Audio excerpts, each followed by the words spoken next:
moi, le conseil, donc j'en ai une vision assez éloignée puisque je connais pas du tout.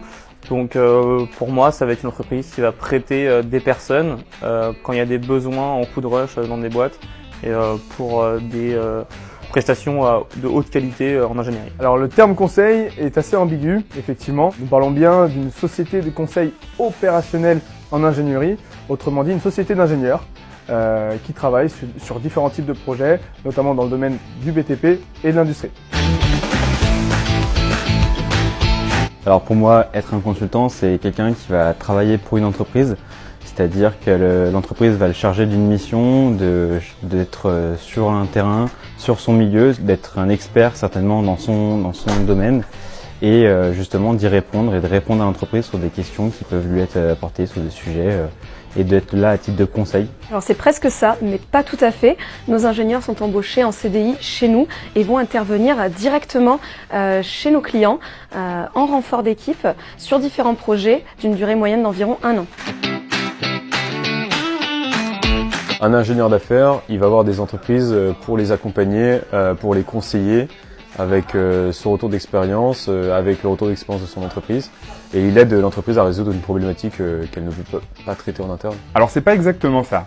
Un ingénieur d'affaires, c'est un intrapreneur. Il est responsable de son activité. Dans un premier temps, il va trouver les clients, établir des partenariats avec eux pour pouvoir proposer des projets aux consultants. Ensuite, il intervient dans le recrutement de ces consultants.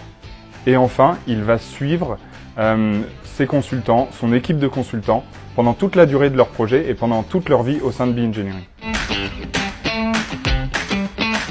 Alors, il faudrait que je connaisse un petit peu plus le monde du conseil et donc toute l'expertise qu'il y a derrière, mais l'idée du conseil, donc oui, est intéressante parce que apporter notre savoir-faire et notre expérience à des clients qui n'en l'ont pas est oui, forcément intéressante. Effectivement, il y a une part de ça, c'est-à-dire qu'on apporte notre savoir-faire pour le bien d'un projet, pour nos clients. Mais au-delà de ça, le consultant a un intérêt multiple justement à travailler chez nous. C'est-à-dire qu'il va aussi bien travailler côté entreprise générale, côté maîtrise d'œuvre, maîtrise d'ouvrage, bureau d'études, bureau de contrôle, sous forme de plusieurs métiers. Donc il peut être aussi bien conducteur travaux, chef de projet maîtrise d'œuvre, chef de projet maîtrise d'ouvrage, travailler en tant qu'ingénieur calcul de structure, en tant qu'ingénieur méthode, études de prix. Voilà, une diversité de projets qu'on peut proposer à nos ingénieurs.